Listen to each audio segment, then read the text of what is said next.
SSC GD 2025 की exam का आज की इस वीडियो में पूरा सिलेबस कंप्लीट करेंगे। यानी कि जैसा इस बार साथियों आपके सामने पेपर खुलेगा जनवरी फरवरी में, मैं कहूंगा साथियों डिट्टो वैसा ही पेपर बनाया गया है। यानी कि ऐसा पूरा क्वेश्चन पेपर हम लोग देखेंगे। जैसे कि हिंदी के आपके सवाल आएंगे 20 क्वेश्चन, उसके बाद सामान्य ज्ञान प्लस करंट अफेयर के साथियों 20 क्वेश्चन आएंगे, वैसे 20 क्वेश्चन, और रीजनिंग के 20 क्वेश्चन लिए हैं। उसके बाद मैथ के क्वेश्चन आप देखेंगे। तो आज की इस वीडियो में साथियों एक दृढ़ निश्चय ले लीजिए कि अगर आप इस रण क्षेत्र में कूद गए हैं तो आपको अंत तक रुकना है। अगर आप इस वीडियो में अंत तक रुकते हैं तो ये माना जाएगा कि सिलेक्शन के आप पक्के सच्चे दावेदार हो, और आपको मालूम पड़ेगा साथियों कि कितनी तैयारी आपकी हो चुकी है और कितनी तैयारी आपकी बाकी है। तो अपना और अपने माता पिता का सपना को साथियों पूरा करने के लिए 39,000 सीटों में से एक सीट पक्की करने के लिए इन सभी प्रश्नों को अपने मनोमस्तिष्क में स्टोर कीजिएगा, क्योंकि पेपर आपका इसे बाहर नहीं जा सकता। तो बहुत तेजी के साथ साथियों हिंदी के 20 सवालों को हम लोग देखेंगे। पहला सवाल है कि सही वर्तनी कौन से शब्द की है मुझे बताइए। यानी कि दीक्षा कैसे लिखा जाता है? ऐसे नहीं, ऐसे नहीं, ऐसे नहीं। दीक्षा जैसे आपको ऑप्शन नंबर डी में लिखा हुआ ऐसे लिखा जाता है। उसके बाद देखिए आपसे कहा जा रहा है कि केवल फलों पर जीवन निर्वाह करने वाले के लिए एक शब्द क्या होगा। देखिए जो केवल फलों पर ही अपना जीवन निर्वाह करता है ना, उसको फलाहारी कहा जाता है। क्या कहा जाता है? उसको फलाहारी कहा जाता है। अगर हम बात करते हैं साथियों यहाँ पर अल्पाहारी, अल्पाहारी किसे कहते हैं? जो कम भोजन करता है उसको अल्पाहारी कहते हैं। और जो शाकाहारी की बात करें साथियों, जो फल वगैरह या जो साग सब्जी वगैरह खाए ना, उसको साथियों शाकाहारी कहा जाएगा। ठीक है ना। चलिए, और अन्न खाने वाले को साथियों अन्नहारी कहा जाता है। नेक्स्ट नंबर का सवाल है कह रहे कि इहलौकिक का विलोम क्या होगा मुझे बताइए। तो इहलौकिक का विलोम क्या हो जाएगा? इहलोक का विलोम क्या हो जाएगा? परलोक हो जाएगा, जिनका भी आंसर ऑप्शन नंबर ए है मैं कहूंगा बिल्कुल करेक्ट है। उसके बाद देखिए कमल का समानार्थी शब्द बताए। यानी कि कमल, देखिए अंत में जिस शब्द के जा लग जाए, मैक्सिमम वर्ड्स होते हैं उनका, वो कमल का पर्यायवाची हो जाएगा। अब जैसे कि कौन कौन से भाई मैं आपको बता देता हूं। जैसे कि मान लीजिए वनज, वनज शब्द जो है अंत में क्या लग गया? इसके जा लग गया तो ये कमल का पर्यायवाची हो जाएगा। जलज की अगर बात करें अंत में साथियों जा लग गया, कमल का पर्यायवाची हो जाएगा। उसके अलावा सरोज की अगर बात करें तो अंत में साथियों क्या लग गया? ये आपका जा लग गया तो ये आपका क्या हो जाएगा? सरोज भी आपका कमल का पर्यायवाची हो जाएगा। और अंत में यहाँ पर भी जा आया है, ये भी आपका कमल का पर्यायवाची हो जाएगा। उसके बाद देखिए कह रहे कि वह सीढ़ियों से ऊपर चढ़ गया, इसमें किस भाग में साथियों त्रुटि है मुझे बताइए। देखिए यहाँ पर अगर बात करें ये जो सीढ़ियां लिखा हुआ है ये गलत लिखा हुआ है। सीढ़ियां कैसे लिखा जाता है मैं कहूंगा यहाँ पर ये जो गलती है ना, सीढ़ियां गलत लिखा हुआ है। कैसे लिखा जाता है साथियों? सीढ़ियों की अगर बात करें, सीढ़ियां आपका ऐसे लिखा जाता है कि वह सीढ़ियों से ऊपर चढ़ गया, तो मैं कहूंगा सीढ़ियों ऐसे लिखा जाता है साथियों। ये पॉइंट है एक तरीके से, ये वाला आएगा साथियों, ना कि ये वाला आएगा। तो मैं कहूंगा कि जिनका आंसर ऑप्शन नंबर डी के साथ है बिल्कुल करेक्ट है भाई, बहुत बढ़िया, वेरी गुड क्लास। चलिए साथियों उसके बाद देखिए कह रहे कि मन में टकराहट उत्पन्न होने से मैं कोई निर्णय ना कर सका। अब आपको खाली जगह में बताना है कौन सा वर्ड आएगा। मैं मन में द्वंद्व उत्पन्न होने से मैं कोई निर्णय ना कर सका, या मन में संघर्ष उत्पन्न होने से, या मन में युद्ध होने से। तो मैं कहूंगा कि यहाँ पर आपका द्वंद्व शब्द आ जाएगा। क्या आ जाएगा साथियों? द्वंद्व शब्द आ जाएगा। यानी कि मन में द्वंद्व उत्पन्न होने से मैं कोई निर्णय न कर सका। इस प्रकार जिनका आंसर ऑप्शन नंबर बी के साथ है मैं कहूंगा आंसर आपका बिल्कुल करेक्ट है। उसके बाद देखिए साथियों अब आपको बताना है कि गलत विलोम युग्म कौन सा है। देखिए यौगिक का विलोम तो अयौगिक होता है, ये बिल्कुल सही हो जाएगा। लचीले का विलोम क्या कड़ा होता है? बिल्कुल साथियों। और यौवन का विलोम क्या साथियों? वार्धक्य होता है, मैं कहूंगा बिल्कुल होता है। लेकिन योगी का विलोम वियोगी नहीं होता है। क्या होता है साथियों? योगी का विलोम होता है भोगी। क्या? योगी का विलोम भोगी होता है साथियों, वियोगी नहीं होता है। तो मैं कहूंगा कौन सा वाला सुमेलित नहीं है? ऑप्शन नंबर डी वाला सुमेलित नहीं है, सुमेलित नहीं है। तो यही आपका राइट आंसर हो जाएगा। आकाश को चूमने वाले के लिए एक शब्द साथियों मुझे बता दीजिए क्या हो सकता है, बताइए। देखिए, आकाशवाणी की जब हम बात करते हैं ना, तो आकाश से सुनाई पड़ने वाली जो वाणी होती है ना, उसको आकाशवाणी कहा जाता है। ठीक है, इतनी बात साथ आप लोग ध्यान रखेंगे। और अगर गगनचुंबी की हम बात करते हैं तो आकाश को, जो आकाश के चूमने वाले को गगनचुंबी कहा जाता है। उसके बाद देखिए, कह रहे कि उदार का आपको बताना है साथियों कि विलोम क्या हो सकता है, तो आप लोग ध्यान रखेंगे उदार का विलोम क्या होता है, तो मुझे बताइए। देखिए, आपसे पूछा जाएगा साथियों उदार का विलोम क्या हो जाएगा, तो आप लोग ध्यान रखेंगे उदार का विलोम कृपण होता है। क्या होता है साथियों? उदार का विलोम कृपण होता है। सही वर्तनी वाला शब्द आपको बता रहा है।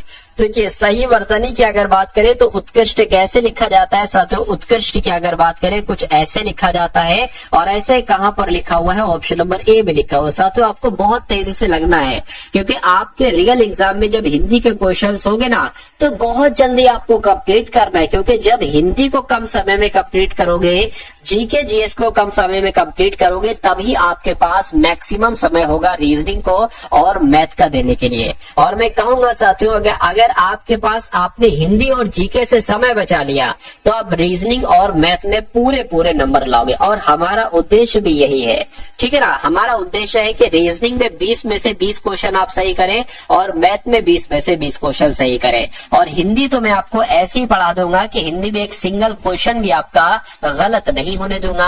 हाँ, अगर साथियों 4-5 क्वेश्चन जीके जीएस में गलत हो जाते हैं या आपको नहीं आते हैं तो कोई दिक्कत नहीं, कम से कम इतनी तैयारी मैं आपको करवा दूंगा 14 सवालों की, कि भाई 20 में से आप 14 सवाल बिल्कुल करेक्ट करके आ जाए अपने एग्जाम में, ठीक है ना। तो अगर आपने साथियों सोच लिया है कि भाई इस बार साम दाम दंड व भेद, यानी कि हर एक तरीके से मुझे सिलेक्शन लेना है, चाहे मुझे दिन रात एक करना पड़े, तो साथियों मैं तैयार हूं आपके सिलेक्शन दिलाने के लिए। लेकिन मेहनत आपको मेरे तरीके से करना होगी। डेली एक क्लास आएगी साथियों, रोजाना किसी भी समय ये क्लास आ सकती है। तो आप चैनल से साथियों जुड़े रहेंगे, टच में रहेंगे, और जैसे ही वीडियो आए तुरंत उसको साथियों एक तरीके से अपने पूरी वीडियो को अपने मनोमस्तिष्क में स्टोर कर लिया, पूरी वीडियो को आपने समझ लीजिए घोल कर पी लिया। आपका सिलेक्शन कोई छीन नहीं सकता, कोई दुनिया की ताकत आपका सिलेक्शन साथियों कराने से आपका नहीं रोक सकती, क्योंकि आप मेहनत करोगे, मेहनत आपसे मैं कराऊंगा। देखिए, कह रहे कि रंग लाना, इसका मतलब क्या होता है साथियों?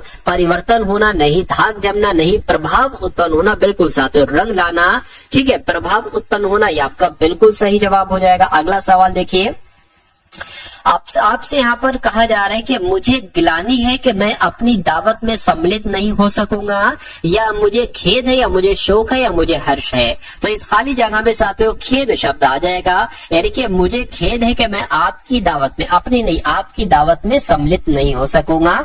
उसके बाद देखिए सही वर्तनी वाला शब्द बताइए, यानी कि पदार्थ की अगर बात करें तो पदार्थ तो साथियों आप और हम ऐसे लिखते हैं, और ऐसे कहां पर लिखा हुआ है? ऑप्शन नंबर सी में लिखा हुआ है। तो जिनका आंसर यहाँ पर ऑप्शन नंबर सी है, मैं कहूंगा बिल्कुल करेक्ट है। उसके बाद देखिए कह रहे कि साथियों हिमालय का समानार्थी शब्द क्या होगा, मुझे बताइए। तो हिमालय की जब हम बात करते हैं ना, देखिए हिमालय की जब हम बात करते हैं तो हिमालय को तो साथियों हिमगिरी भी कहा जाता है।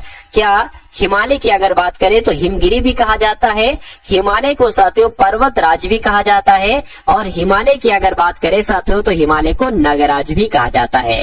तो आपका राइट आंसर अगर है ऑप्शन नंबर सी के साथ, तो मैं कहूंगा कि आंसर आपका बिल्कुल करेक्ट है। साथियों अगर आपने अभी तक इस वीडियो को लाइक नहीं किया है तो मैं आपसे रिक्वेस्ट करूंगा कि कम से कम वीडियो को तो लाइक कर दीजिए, क्योंकि वीडियो को लाइक करने से आपका कुछ नहीं जाता, लेकिन मुझे बहुत कुछ मिल जाता है, कि मुझे मालूम पड़ जाता है कि हाँ भाई इतने बच्चों में से इतने बच्चों ने वीडियो को लाइक किया है, वीडियो को प्यार दिया है, ठीक है। इससे मेरा मोटिवेशन और साथियों ऊपर चला जाता है, और मैं अगली वीडियो और अच्छे तरीके से आपके सामने पेश करता हूं। अब यहाँ पर अगर बात करें चैनल को साथियों, आपने अभी तक अगर सब्सक्राइब नहीं किया है तो चैनल को भी साथियों तुरंत आप लोग सब्सक्राइब कर लीजिए, क्योंकि सब्सक्राइब अगर आप कर लेंगे तो एसएससी जीडी में आधा सिलेक्शन आपका ऐसे ही हो जाएगा। फिर खाली आपको साथियों सिर्फ अच्छे तरीके से पढ़ाई करना है और सिलेक्शन लेकर अपने माता पिता का सपना पूरा करना है। अब इस सवाल को अगर बात करें, कह के राम खूब कसरत करता है, क्यों? क्योंकि वह पहलवान बन जाए, इसलिए। यानी कि क्या आएगा यहाँ पर, कि इसलिए कि वह पहलवान बन जाए, या क्योंकि वह पहलवान बन जाए, या ताकि वो पहलवान बन जाए, या इससे वो पहलवान बन जाए। मैं कहूंगा यहाँ पर जो बिल्कुल शुद्ध शब्द आएगा वो ताकि आना चाहिए, यानी कि राम खूब कसरत करता है ताकि वो पहलवान बन जाए। तो ताकि यहाँ पर सबसे सटीक शब्द लग रहा है, और यही आपका राइट आंसर हो जाएगा। छली का विलोम आपसे यहाँ पर साथियों पूछा जा रहा है, मुझे बताइए। देखिए धूर्त की अगर बात करें ना साथियों के धूर्त का विलोम क्या होगा, तो धूर्त का विलोम भद्र होता है। कपटी की अगर बात करें साथियों, कपटी का विलोम क्या होता है, तो कपटी की अगर बात करें साथियों निष्कपट होता है। क्या होता है, निष्कपट होता है। और निश्चल की अगर बात करते हैं साथियों, तो आपको ये ध्यान रखना है कि छली का विलोम निश्चल हो जाएगा और निश्चल का विलोम साथियों छली हो जाएगा। ये आपको साथियों मालूम होना चाहिए। निष्फल की अगर बात करें, निष्फल का विलोम फल हो जाएगा। चलिए भाई उसके बाद देख लीजिए नेक्स्ट नंबर का सवाल है, कह रहे के दाहिना हाथ होना। अब इस मुहावरे का मतलब आपसे पूछा जा रहा है कि दाहिना हाथ होना, इसका मतलब क्या होता है कि धोखा देना नहीं। कहते नहीं भाई अरे तुम तो मेरे राइट हैंड हो, तुम तो मेरे दाहिने हाथ हो, तो धोखा देना उसका मतलब थोड़ी ना होता है। दुश्मन होना उसका मतलब नहीं होता है। बहुत सहायक होना या चापलूसी करना, चापलूसी करना भी उसका मतलब नहीं होता है। अरे भाई तुम तो मेरे राइट हैंड हो, यानी कि मेरे दाहिने हाथ हो, यानी कि बहुत सहायक हो, तुम मेरे लिए मेरी बहुत मदद करते हो। उसके बाद देखिए अगला सवाल है, कह रहे कि किसी के पीछे पीछे चलने वाले के लिए एक शब्द क्या होगा साथियों, मुझे बताइए। चलिए देखिए जो भविष्य में आने वाला हो ना, जो भविष्य में आने वाला हो साथियों, उसको क्या कहा जाएगा, उसको आगामी कहा जाएगा। ठीक है ना, उसको क्या कहा जाएगा साथियों, उसको आगामी कहा जाएगा। इतनी बात आप लोग ध्यान रखेंगे। और अगर बात करें किसी के पीछे पीछे चलने वाले को क्या कहा जाता है, तो अनुगामी कहा जाता है। ये आप सभी लोगों को साथियों मालूम होना चाहिए, ध्यान रखना है। चलिए उसके बाद देख लेते हैं नेक्स्ट नंबर का सवाल है, कह रहे कि अनंत किसका पर्यायवाची है, मुझे बताइए। तो अनंत की अगर बात करें ना, अनंत साथियों आकाश को कहा जाता है। आकाश को साथियों नभ कहा जाता है, गगन कहा जाता है, अंबर कहा जाता है, व्योम कहा जाता है। ये सब आपसे पूछे जाते हैं आकाश के पर्यायवाची, अनंत के पर्यायवाची। ठीक है ना। यहाँ पर अगर पर्वत की बात करते हैं ना, तो पर्वत को साथियों अचल कहा जाता है, क्योंकि वो चल नहीं सकता। पर्वत को अचल कहा जाएगा।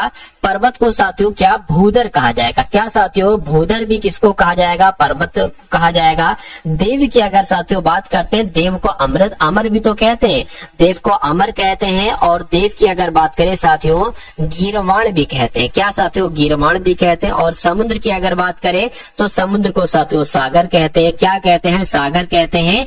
जल यानी कि जल्दी कहते हैं। किसको, जल्दी भी समुद्र को ही कहते हैं। चलिए भाई अब उसके बाद देखिए नेक्स्ट नंबर का सवाल है। अब यहाँ पर आपके सामने पूरे सामान्य ज्ञान के क्वेश्चंस होंगे, एकदम टॉप लेवल के, और उसके अलावा करंट अफेयर के क्वेश्चंस भी हम लोग देखेंगे। और उसके बाद रीजनिंग के 20 क्वेश्चन और मैथ के क्वेश्चंस को हम लोग देखेंगे। चलिए तो पाल वंश के पहले शासक कौन थे साथियों, या शासक पूछे या संस्थापक पूछे तो गोपाल आपको बता देना है। मोहम्मद गौरी किस वर्ष पृथ्वीराज तृतीय से पराजित हुए थे, तो मैं कहूंगा 1191 में साथियों युद्ध हुआ था, तराइन का प्रथम युद्ध। ये आप सभी लोग याद रखें, इसमें मोहम्मद गौरी को पराजित किया था। चलिए उसके बाद देखिए अगला सवाल है, उसके बाद देखिए अगला सवाल है, आपसे पूछा जा रहा है कि जब ईस्ट इंडिया कंपनी की स्थापना हुई तब भारत पर निम्नलिखित में से किसका शासन था। तो ईस्ट इंडिया कंपनी की स्थापना 1600 में हुई थी, यानी कि 1600 में साथियों किसका शासन था, तो मुगलों का शासन था, मुगल सम्राट का शासन था। आप लोग ध्यान रखेंगे। और मुगल सम्राट में साथियों किसका शासन चल रहा था, तो मैं कहूंगा अकबर का शासन चल रहा था, क्योंकि अकबर का शासन काल साथियों 1556 से लेकर 1605 तक रहा है। चलिए उसके बाद देख लीजिए नेक्स्ट नंबर का सवाल है, कह रहे कि भारतीय राष्ट्रीय कांग्रेस के उस अधिवेशन के नाम का, उस अधिवेशन के स्थान का नाम बताइए जहां पूर्ण स्वराज को अपना अंतिम लक्ष्य घोषित किया गया था। राइट आंसर आपका साथियों क्या होगा, तो मैं कहूंगा वो तो लाहौर अधिवेशन में हुआ था। यानी कि भारतीय राष्ट्रीय कांग्रेस के लाहौर अधिवेशन की जब हम बात करें तो लाहौर अधिवेशन में ही पूर्ण स्वराज को अपना अंतिम लक्ष्य घोषित किया गया था। उसके बाद देखिए अगला सवाल है, कह रहे कि अलीगढ़ मुस्लिम विश्वविद्यालय की स्थापना किसने की थी, तो सर सैयद अहमद खान की अगर बात करते हैं साथियों, इन्होंने 1875 में, कब, इन्होंने 1875 में साथियों मोहम्मडन एंग्लो ओरिएंटल कॉलेज की स्थापना की थी। बाद में इसका नाम साथियों क्या हो गया, अलीगढ़ मुस्लिम विश्वविद्यालय हो गया। ठीक है ना। यानी कि 1920 में साथियों ये हुआ था। इसका नाम कब चेंज हुआ था? मोहम्मदन एंग्लो ओरिएंटल कॉलेज से जो अलीगढ़ मुस्लिम विश्वविद्यालय हुआ था ना, 1920 में हुआ था। इसकी स्थापना 1875 में की गई थी। चलिए भाई, उसके बाद देखिए कह रहे सविनय अवज्ञा आंदोलन का मुख्य उद्देश्य क्या था, मुझे बताइए। तो यहाँ पर अगर बात करते हैं साथियों, सविनय अवज्ञा आंदोलन का मुख्य उद्देश्य क्या था? कि अगस्त कथन के विरुद्ध नहीं, गोलमेज सम्मेलन के विरुद्ध नहीं, विंस्टन चर्चिल की प्रतिक्रियावादी उकाम विरुद्ध नहीं साथियों, नमक कर के विरुद्ध सविनय अवज्ञा आंदोलन शुरू किया गया था। महात्मा गांधी जी के द्वारा शुरू किया गया था। उसके बाद देखिए कह रहे संयुक्त राज्य अमेरिका ने किस वर्ष दूसरे विश्व युद्ध में प्रवेश किया था? तो मैं कहूंगा जो दूसरा विश्व युद्ध था ना साथियों, ये 1939 से लेकर 1945 तक चला था और अमेरिका ने इसमें जो एंट्री ली थी वो 1941 में ली थी। कब ली थी? 1941 में ली थी। उसके बाद देखिए कह रहे कि भारतीय संविधान के अनुच्छेद 19 में कौन सा अधिकार शामिल है? तो जब हम बात करते हैं साथियों अनुच्छेद 19 की, तो आप लोग ध्यान रखेंगे वाक और अभिव्यक्ति स्वतंत्रता का अधिकार ये अनुच्छेद 19 में दिया गया है। ये आप लोगों को मालूम होना चाहिए। अगला सवाल है आपकी स्क्रीन पर, कह रहे कि लोकसभा में सदस्यों के द्वारा निजी विधेयक पेश करने की सूचना अवधि क्या होती है? तो क्या होती है साथियों? 1 माह होती है। आंसर आपका ऑप्शन नंबर ए हो जाएगा। उसके बाद देखिए कह रहे कि निम्नलिखित में से कौन सा अनुच्छेद धन विधेयक को परिभाषित करता है? ये मैं आपको कई बार बता चुका हूँ, कई बार आपके एग्जाम में भी पूछा जा चुका है और आने वाले एग्जाम में भी साथियों आपसे पूछा जा सकता है, इसलिए मैं आपको बता देता हूं। धन विधेयक की अगर बात आए तो अनुच्छेद 110 आप लोग ध्यान रखेंगे। उसके बाद देखिए आपसे पूछा जा रहा है भारतीय जनता पार्टी की स्थापना साथियों कब हुई थी? तो 1980 में भारतीय जनता पार्टी की स्थापना हुई थी। किसकी? भारतीय जनता पार्टी की स्थापना साथियों 1980 में हुई थी। आप सभी लोगों को मालूम होना चाहिए। चलिए, और भारतीय जनता पार्टी के नेता की अगर बात करें साथियों, नेता कौन है? तो मोदी जी इसके कौन है? मोदी जी इसके नेता है भारतीय जनता पार्टी के।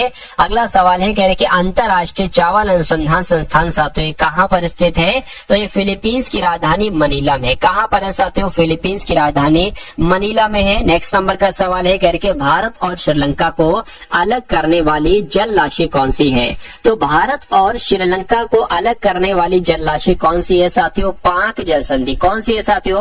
पाक जल संधि। लेकिन अगर आपसे पूछा जाए कि जो 10 डिग्री चैनल है ना, ये 10 डिग्री चैनल साथियों छोटा अंडमान और निकोबार को अलग करता है, और 8 डिग्री चैनल की जब हम बात करते हैं तो ये साथियों मालदीव को और लक्षद्वीप को अलग करता है। तो ये जो इम्पोर्टेंट फैक्ट मैंने आपको बतलाए हैं ये आप लोग बहुत अच्छे से याद रखेंगे।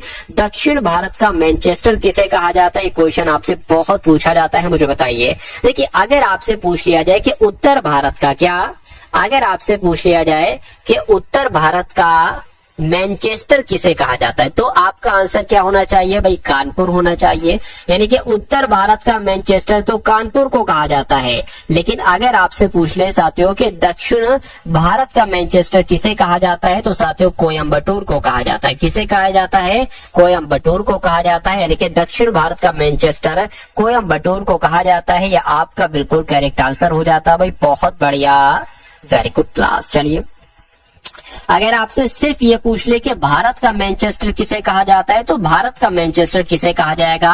अहमदाबाद को कहा जाता है। किसे कहा जाता है साथियों? अहमदाबाद को कहा जाता है। इतनी जानकारी अगर आपको ध्यान है, मैं कहूंगा साथियों कि धीरे धीरे इस लेवल पर मैं आपको पहुंचा दूंगा, उस मुकाम तक आपको पहुंचा दूंगा कि समझ लीजिए सब कुछ आपका कवर हो जाएगा। ये जो आप देख रहे हैं ना साथियों, पुस्तकों को देख रहे हैं, इनका निचोड़ मैं साथियों आपके सामने ला रहा हूं। यानी कि ऐसे क्वेश्चन से आपके सामने से गुजरेंगे जो आपको डायरेक्ट आपके एग्जाम में देखने को मिलेंगे। कोई दुनिया की ताकत या कोई दुनिया का ऊपर वाले के द्वारा बनाया गया इंसान आपको हरा नहीं सकता, ये समझ लीजिए। अगर ऊपर वाला चाहे कि हाँ भाई इस बंदे का सिलेक्शन ना हो तो मुमकिन है ये बात, लेकिन कोई दुनिया की ताकत आपको साथों नहीं हरा सकती। नेपाली भाषा मुख्य रूप से किस राज्य में बोली जाती है? तो मैं कहूंगा साथियों नेपाली भाषा की जब हम बात करते हैं कहाँ पर, ये तो सिक्किम में बोली जाती है। ठीक है, कहाँ पर बोली जाती है साथियों? सिक्किम में बोली जाती है। उसके बाद देखिए हाल ही में मसूद पेजेशकियान ने किस देश के राष्ट्रपति के रूप में शपथ ली है?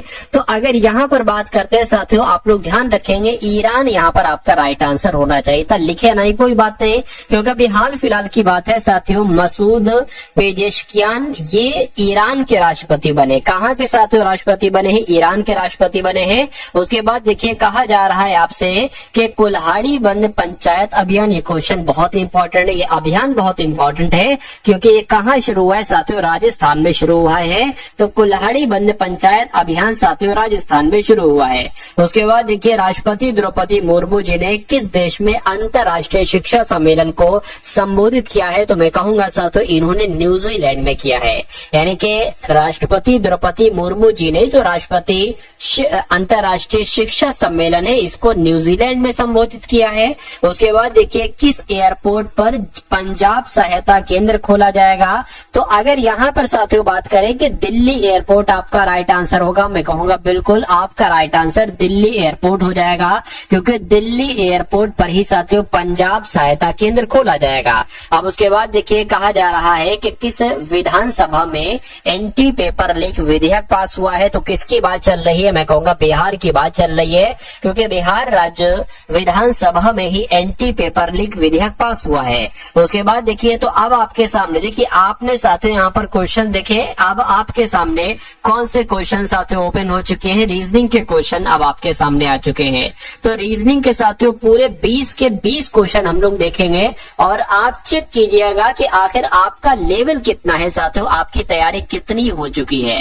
यानी कि सवाल कैसे आपसे एग्जाम में पूछा जाएगा, जरा देखिए कि एक कागज का टुकड़ा है, इसको बीच से फोल्ड किया जाता है साथियों, बीच से इस ये वाला पार्ट इसके ऊपर आ जाता है और आपके पास अब एक ऐसी आकृति का कागज आ गया। अब कागज को यहाँ से मोड़ा जाता है और ये वाला पार्ट इसके ऊपर ला दिया जाता है और अब आपके पास एक ऐसा क्या आ गया है? कागज का टुकड़ा आ गया। आपने क्या करा? आप एक गोल छेद यहाँ करते हैं, आप एक चौकोर छेद यहाँ करते हैं और एक बड़ा चौकोर छेद यहाँ पर करते हैं। तो आपसे ये कहा जा रहा है कि जब इसके चारों कोनों को खोला जाता है, ओपन किया जाता है, तो ये कैसा दिखाई देगा? ऐसा, ऐसा, ऐसा या साथियों ऐसा? मुझे बताइए। देखिए यहाँ पर अगर बात करें, जाहिर सी बात है जब ये बड़ा वाला यहाँ पर है ना तो एक बड़ा वाला यहाँ पर बनेगा। एक सेकंड रुकिए, मैं ब्लैक ले लेता हूँ साथियों इसके लिए। चलिए तो एक ब्लैक साथियों यहाँ पर है ना, तो एक ब्लैक मेरा मानना है कि यहाँ पर भी हो जाएगा। एक यहाँ पर चौकोर है तो एक यहाँ पर चौकोर हो जाएगा और एक साथियों यहाँ पर आपका गोला है ना तो आपका एक यहाँ पर गोला हो जाएगा। इतनी बात क्लियर है? कहिए बिल्कुल क्लियर है। चलिए कोई दिक्कत नहीं। अब देखिए क्या होगा, अब देखिए जब साथियों ये यहाँ पर चौकोर एक है, एक यहाँ पर, तो मैं कहूंगा यहाँ पर भी साथियों एक चौकोर आ जाएगा और यहाँ पर भी एक चौकोर आ जाएगा और यहाँ पर एक चौकोर आ जाएगा ये वाला और यहाँ पर एक चौकोर आ जाएगा। ये जीरो जो यहाँ पर है वो एक यहाँ पर आ जाएगा और एक कहाँ पर आ जाएगा? यहाँ पर आ जाएगा। तो ऐसा आपको कहाँ पर दिख रहा है? मैं कहूंगा ऐसा तो सिर्फ और सिर्फ मुझे ऑप्शन नंबर डी में ही नजर आ रहा है। तो इसलिए आंसर आपका जो जाएगा वो किस ऑप्शन के साथ जाएगा? वो ऑप्शन नंबर डी के साथ जाएगा। दी गई शीट को मोड़कर एक घन बनाया जाता है और इस प्रकार निर्मित घन में प्लस क्या लिखा हुआ साथियों? यहाँ पर प्लस चिन्ह वाले फलक के विपरीत फलक पर कौन सा हो जाएगा? इतनी सी बात आपसे पूछी जा रही। देखिए अब मैं आपको सिंपल सी एक चीज बता देता हूँ। ये क्या बना हुआ? ये @ बना हुआ। अगर आपसे पूछा जाता कि @ वाले फलक के विपरीत फलक पर कौन सा चिन्ह होगा तो आप क्या करते? एक को छोड़कर ये वाला, यानी कि @ अगर आपसे पूछा जाता तो साथियों हैशटैग हो जाता आंसर आपका। लेकिन अगर आपसे पूछा जाता ये इस टाइप का है, ठीक है, डॉलर टाइप का है, तो अगर इसका विपरीत आपसे पूछा जाता है तो आप क्या बताते साथियों? आपको बताना पड़ता प्रतिशत।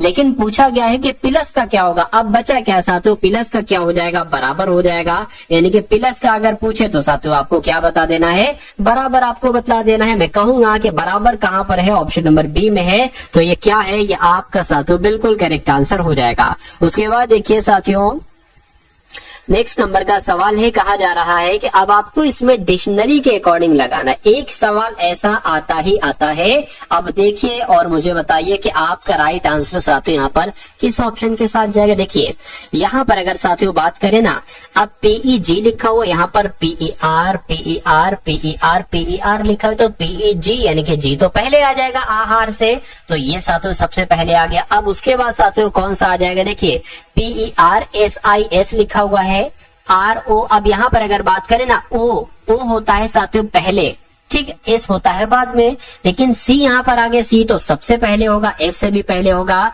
तो अब 4 आ जाएगा और उसके बाद साथियों 5 आ जाएगा, ये एफ वाला, ये भी हो गया, ये भी हो गया।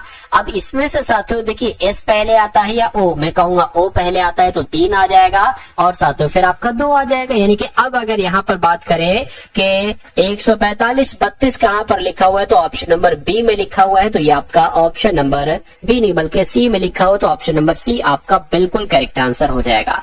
अब उसके बाद अगर बात करें कि यदि दर्पण को दाईं ओर रखा जाता हो तो दिए गए संयोजन के सही दर्पण प्रतिबिंब क्या बनेगा, मुझे बताइए। यानी कि अगर यहाँ पर दर्पण में रख दो तो ये कैसा दिखेगा दर्पण में। मैं आपको कई बार बता चुका हूं कि जो सबसे अंत में होता है वो सबसे पहले दिखाई देता है, यानी कि के ऐसा दिखेगा। ठीक है, ये क्यू बना है तो ये साथियों पी की हालत में आ जाएगा। ये एक कुछ ऐसा करके दिखेगा, 2 कुछ ऐसा करके दिखेगा, एन की अगर बात करते हैं साथियों कुछ ऐसा दिखेगा, एन और जी की अगर बात करें साथियों ऐसा दिखेगा। तो आपको ये बताने के ऐसा कहां पर साथियों आपको नजर आ रहा है, देखिए चलिए। के हो गया, पी हो गया, ये एक है क्या, चलिए एक बना दिया, ये भी नहीं, तो कोई सा नहीं मिसमैच कर रहा है। ठीक है, यहाँ पर के किसी में है ही नहीं, तो मैं कहूंगा या तो ये गलत है या ऑप्शन गलत है। खैर कॉन्सेप्ट जो मैंने आपको बताया है वही कॉन्सेप्ट आप लोग ध्यान रखेंगे। 2 चीजें, जो सबसे अंत में होगा वो सबसे पहले दिखेगा। ठीक है, चलिए उसके बाद देखिए अगला सवाल है। और अगर बात करते हैं जैसे कि बी, अगर बी का मुंह इस तरफ है तो दर्पण में ये इसका इस तरफ दिखेगा, लेकिन ए का जैसे है ना ए वैसा ही दर्पण में दिखेगा। उसके बाद देखिए नंबर सीरीज वाला साथियों सवाल है आपके स्क्रीन पर, कह रहे हैं कि 2 है, उसके बाद 5 है, उसके बाद 11 आ गया है, उसके बाद 17 आ गया है। आपको बताने के उसके बाद क्या नंबर आएगा, और उसके बाद 31 ही आना चाहिए और फिर 41 आना चाहिए। चलिए भाई, यहाँ पर अगर साथियों हम लोग बात करें ये क्या है, 2 है, 5 है, 11 है, 17 है, 31, ये सब के सब साथियों अभाज्य संख्या है। क्या है, ये सब अभाज्य संख्या है। तो मैं कहूंगा कि यहाँ पर भी कोई अभाज्य संख्या आएगी। यानी कि अगर साथियों यहाँ पर हम लोग बात करते हैं कि 17 के बाद अभाज्य संख्या तो 19 आती है, लेकिन 19 कहीं ऑप्शन में नहीं दे रखी है। क्या 21 अभाज्य संख्या नहीं, 25 अभाज्य संख्या नहीं, 29 अभाज्य संख्या तो है, लेकिन 29 से पहले 23 भी अभाज्य संख्या है, तो यहाँ पर 23 आएगा। चलिए, तो इस प्रकार जिनका भी आंसर ऑप्शन नंबर डी के साथ है, मैं कहूंगा आंसर आपका बिल्कुल करेक्ट हो जाएगा। अब उसके बाद देख लीजिए अगले नंबर का साथियों सवाल आपके स्क्रीन पर है, देखिए सवाल को और बता दीजिए राइट आंसर आपका क्या होगा। कह रहे कि LAYOUT को WRRVDI लिखा जाता है, तो उसी कूट भाषा में CHETAK को क्या लिखा जाएगा, मुझे बताइए। देखिए यहाँ पर अगर हम लोग ऐसा करते लिख ही लेते हैं, जैसे कि L जो होता है ना 12 पर होता है, A 1 पर होता है, Y साथियों 25 पर होता है, O 15 पर होता है, U 21 पर होता है, T 20 पर होता है, और यहाँ पर इसको लिख लेते हैं साथियों W 23 पर होता है, R 18 पर होता है, फिर R 18 पर होता है, V 22 पर होता है साथियों, D 4 पर होता है, I 9 पर होता है। अब यहाँ पर आपको देखना है कि कितने कितने साथियों नंबर जो है ना वो आगे बढ़ रहे हैं, बस इतनी सी बात आपको देखना है। और साथियों आपको कोई दिक्कत कोई परेशानी महसूस नहीं होना चाहिए। देखिए यहाँ पर से तो अच्छा खासा बड़ा, यहाँ से भी बहुत बड़ा, यहाँ से भी अच्छा, यहाँ पर एकदम से कम हो गया। एक काम साथियों आप ये करिए कि इस 20 की अगर बात करें ना तो ये 20 से 23 हो जाता है, यानी कि यहाँ पर 3 बढ़ा दिया गया है। ये 21 से 18 हो गया है, तो अब साथियों 3 घटा दिया गया है, यानी कि यहाँ पर 3 बढ़ाया, यहाँ पर 3 घटाया। ये 15 से 18 हुआ, फिर से साथियों 3 बढ़ा दिया गया। 25 से 22 हुआ, यानी कि फिर से 3 घटा दिया गया। 1 से 4 हुआ, फिर 3 बढ़ा दिया गया, और 12 से 9 फिर 3 घटा दिया गया। तो लॉजिक आप समझिए ना क्या चल रहा है, पहले 3 बढ़ाया गया फिर घटाया गया। तो इसको भी हम लोग इसमें 3 बढ़ाएंगे तो क्या आ जाएगा साथियों, मुझे बताइए। सबसे पहले 3 बढ़ाया गया है ना, अच्छा यहाँ से चलना है भाई, ये भी तो देखना है कि 11 पर होता है, 3 बढ़ाएंगे 14 आ जाएगा, 14 पर n होता है, n ये लिखा है ए। अब यहाँ पर साथियों 3 घटाएंगे, तो जब ए में भैया 3 घटाएंगे तो क्या आ जाएगा साथियों, x आ जाएगा, w नहीं आएगा। तो मैं कहूंगा ये हमारा राइट आंसर हो जाएगा। शॉर्ट तरीके से साथियों, हमने पूरा सवाल नहीं देखा, ठीक है, जितना देखना चाहिए था उतना देख लिया और आंसर तक हम बिल्कुल आसान तरीके से पहुंच गए। अब उसके बाद देखिए अगला सवाल है। अब यहाँ पर अगर बात करते हैं ना, बहुत ध्यान से देखना है, यानी कि 36 ए है, ब्रैकेट में 15 सी, 4 है, बी है, ब्रैकेट में 21 ए 13 है और फिर ए 24 है, डी है और ब्रैकेट में 16 है, डी 2 है। आपसे कहा जा रहा है कि यदि ए का अर्थ प्लस है, यानी कि जहां पर आपको ए देखने को मिले प्लस लिख देना, जहां पर आपको साथियों बी देखने को मिले ना वहां पर माइनस लिख देना, जहां पर आपको सी देखने को मिले गुणा कर देना और जहां पर आपको डी देखने को मिले मेरे हिसाब से यहाँ पर भाग होना चाहिए तो वहां पर भाग लिख देना, बस इतनी सी बात है। अब नंबर को जरा लिख लीजिए, जिसके 36 हो गया, ब्रैकेट में 15 और 4 आ जाएगा और साथियों यहाँ पर फिर ब्रैकेट में 21 और 13 आ जाएगा और फिर साथियों क्या आ जाएगा 24 आ जाएगा, ठीक है ना, और फिर ब्रैकेट में साथियों 16 और 2 आ जाएगा। यहाँ पर क्या है, डी है, डी का मतलब भाग होता है तो ये मैंने भाग लिख दिया। यहाँ पर डी है, डी का मतलब साथियों भाग होता है। यहाँ पर ए है, ए का मतलब साथियों प्लस है। यहाँ पर क्या है, ए का मतलब प्लस है, ठीक है ना। अब यहाँ पर बी आ जाएगा, बी का मतलब माइनस है। यहाँ पर सी है, सी का मतलब गुणा है और यहाँ पर क्या है, ए है और ए का मतलब प्लस है। तो इतनी बात साथियों क्लियर है, कहीं बिल्कुल क्लियर है। अब देखिए ये 36 हो गया, ये प्लस 15 चौक 60 हो जाएंगे, माइनस 21 13 कितने हो जाएंगे, 4 और 3 34 हो जाएंगे। इतनी बात क्लियर है, बिल्कुल क्लियर है। अब देखिए यहाँ पर इसकी जगह पर पता क्या आएगा, 2 8 16 यानी कि 8 आएगा और 8 को यहाँ पर 24 से भाग देना है। तो जब 24 से भाग देंगे 8 का 8 3 24 हो जाएगा। तो मैं डायरेक्ट साथियों यहाँ पर 3 लिख लेता हूँ, ठीक है, 3 लिख लेता हूँ। अब इन दोनों को जोड़ दीजिए,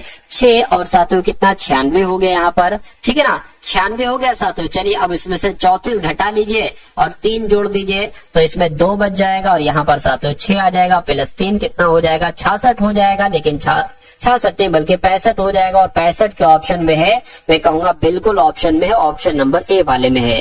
तो इस प्रकार जिनका भी आंसर ऑप्शन नंबर ए है मैं कहूंगा बिल्कुल करेक्ट है। चलिए उसके बाद देखिए अगले नंबर का सातों सवाल है, कह रहे कि 2 बहनें रजनी और रानी, क्या रजनी और रानी की आयु का अनुपात 2:3 है। 6 वर्ष के बाद उनकी आयु का अनुपात 3:4 हो जाएगा। तो कह रहे कि रजनी की वर्तमान आयु साथियों आपसे यहाँ पर पूछी जा रही है। देखिए ये सवाल कहने को तो मैथ के चैप्टर का है, लेकिन ये सवाल रीजनिंग के सेक्शन में भी आपसे पूछा जा सकता है और ये डिक्टो सवाल पूछा जाएगा। बस फर्क क्या होगा साथियों, फर्क की जब हम बात करें तो फर्क सिर्फ जो अनुपात है ना ये चेंज हो जाए, बस बाकी और सब कुछ सेम रहेगा, नाम थोड़ा बहुत हो सकता हो चेंज हो जाए। इस सवाल को आप कैसे करेंगे, देखिए 2 बहनें हैं रजनी और रानी, इनका आयु का अनुपात कितना है 2x और कितना है साथियों 3x है।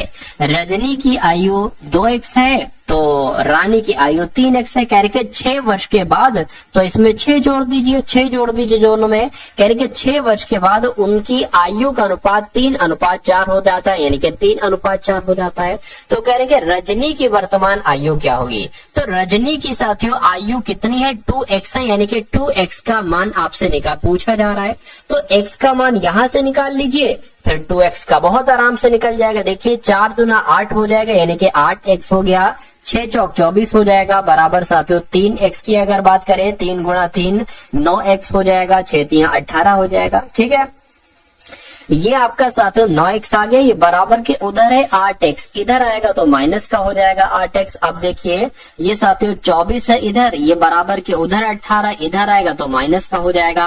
अब 8 9x में से 8x जाएगा साथियों, x बराबर कितना बचेगा 24 में से 18 गया 6 बचेगा। यानी कि अब अगर बात करें रजनी की वर्तमान आयु आपसे पूछी जा रही है और रजनी की वर्तमान आयु 2x है। जब x बराबर 6 है तो 2x बराबर साथियों क्या हो जाएगा 2 गुणा 6 हो जाएगा, यानी कि 12 वर्ष साथियों रजनी की उम्र निकल कर आएगी। तो 12 वर्ष आपका राइट आंसर हो जाएगा।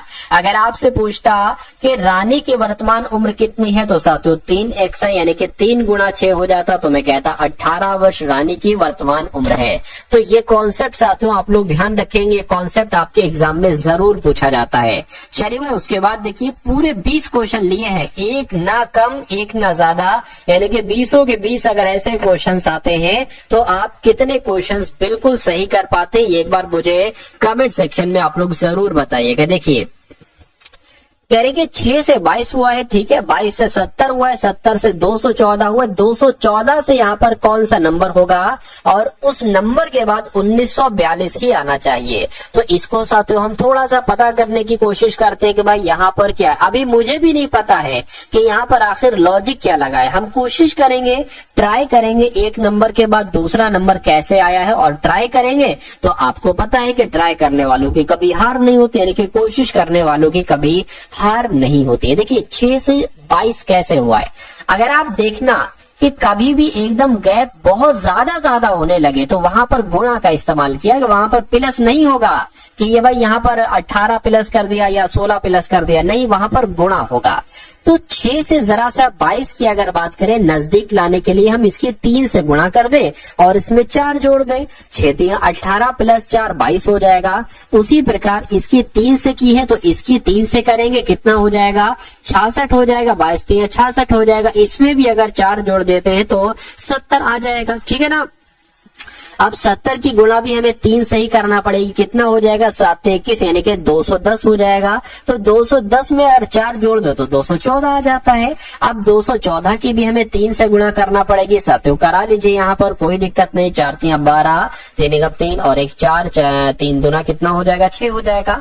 तो इसमें साथियों आपको 4 जोड़ना पड़ेगा, क्या जोड़ना पड़ेगा, 4 जोड़ना पड़ेगा, तो 646 हो जाएगा। मैं कहूंगा बिल्कुल 646 यहाँ पर आ जाएगा।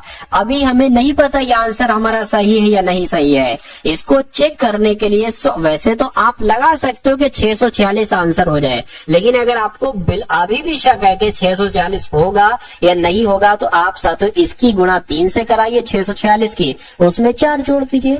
अगर ये आ जाता है तो आपका वो आंसर हो जाएगा। वैसे मैं कहूंगा कि भाई इतनी आपने यहाँ पर देखा तो यही आंसर ही होगा। इसको चेक करके साथियों करके आपको अगले नंबर के क्वेश्चन पर बढ़ जाना है। यहाँ पर साथियों क्या लिखा हुआ है, भाई आकृति नहीं है, कागज को काटने पर यहाँ पर कोई आकृति होना चाहिए थी, आकृति लगाना वो भूल गया साथियों टाइपिस्ट, कोई दिक्कत नहीं है। चलिए अगले नंबर का साथियों सवाल है, कह रहे कि फ्लोट को ROU लिखा जाता है, ठीक है भैया, फ्लोट को साथियों ROU लिख दिया। उसके बाद कह रहे कि CLAIM को OAB लिखा जाता है, तो आपको बताने कि ARMED को क्या लिखा जाएगा, देखिए और मुझे बताइए कि आपका राइट आंसर यहाँ पर साथियों किस ऑप्शन के साथ जा सकता है। चलिए देखिए यहाँ पर अगर साथियों बात करें ना, F जो होता है साथियों वो 6 पर होता है और L कितने पर होता है, 12 पर होता है। और O की अगर बात करें साथियों 15 पर होता है, A 1 पर होता है साथियों। T की अगर बात करें तो ये साथियों कितने पर होता है, 20 पर होता है, A 1 पर होता है। अब देखिए यहाँ पर ये बना है 18 और 15 और साथियों 21 बना है। देखिए थोड़ा सा अगर आप ध्यान लगाएंगे आप देखेंगे कि ये 1 और 20 को जोड़ दिया गया है, 21 आ गया है। 6 और 12 को जोड़ दिया गया है, 18 आ गया है। 15 की जगह 15 आ जाएगा, यानी कि लॉजिक जो है वो समझ गए ना साथियों।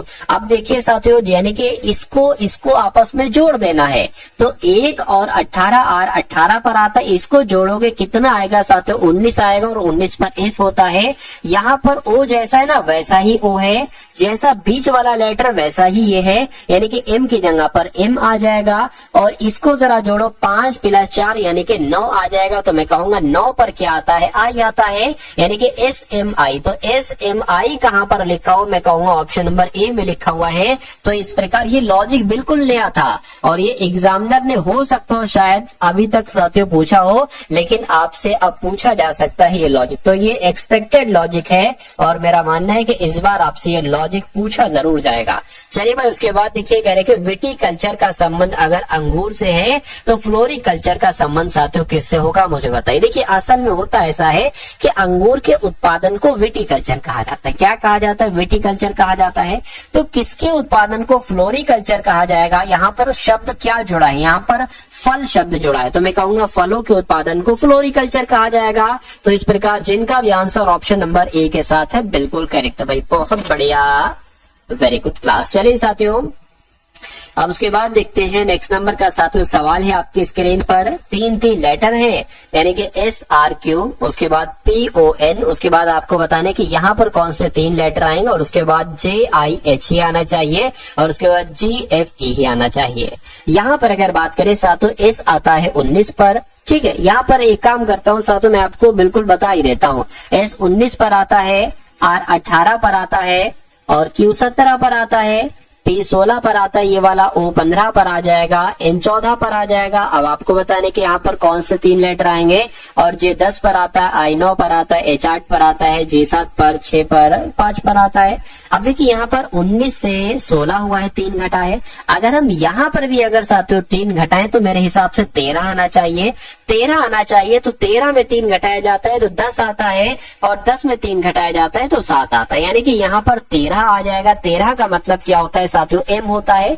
तो M एक यहाँ पर है, एक यहाँ पर है। अब देखिए 18 से 15 हुआ, 3 घटाया गया है। 15 से अगर 3 घटाएंगे तो 12 आना चाहिए। 12 से अगर 3 घटाएंगे तो 9 आता है। 9 से 3 घटाएंगे 6 आएगा, यानी कि 12 की जगह पर साथियों क्या होता है, 12 का मतलब होता है साथियों L।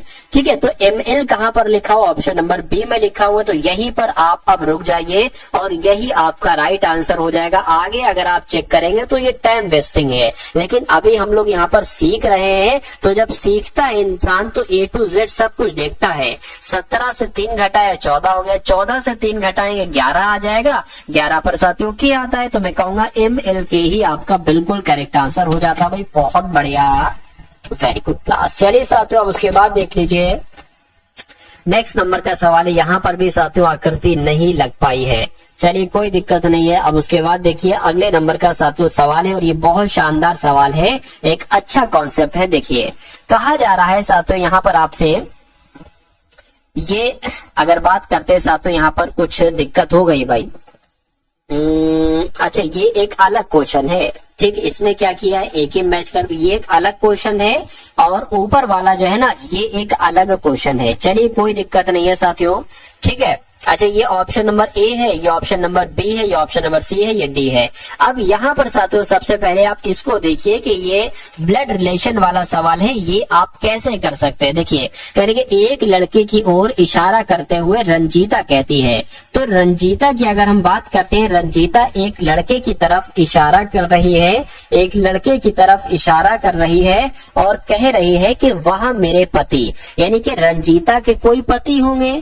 रंजीता के पति के ससुर कौन होंगे, रंजीता के पिताजी होंगे। क्या इनके पिताजी होंगे, तो रंजीता के पिता की इकलौती पुत्री, रंजीता के पिता की इकलौती पुत्री, ये अपनी खुद की बात कर रही है, यानी कि इसके रंजीता के ही पुत्र, रंजीता का पुत्र मान लीजिए साथियों ये हो गया। रंजीता के पुत्र के पिता, रंजीता के पुत्र के पिता कौन होंगे, ये होंगे रंजीता के पिता के पुत्र की इकलौती बहन मान लीजिए साथियों ये हो गई, ठीक है ना, यानी कि रंजीता के पति की बहन का पुत्र, तो का पुत्र कौन हो गया साथियों, ये हम मान लेते हैं, ठीक, यही तो है। इस लड़के के बारे में बताया जा रहा है कि भैया रंजीता के पति की बहन का पुत्र है, ये लड़का है। तो पूछा क्या जा रहा है कि उस लड़के की माँ का रंजीता से, रंजीता के पति से क्या संबंध है, आपसे यहाँ पर पूछा जा रहा है। देखिए उस लड़के की माँ का, यानी कि इस लड़के की अगर माँ की बात करें, इस लड़के की माँ का रंजीता के पति से क्या संबंध है, रंजीता के पति से क्या संबंध है, यानी कि इस लड़के की माँ ये हो जाएंगी, तो ये अपने भाई को ही भाई कहेंगी।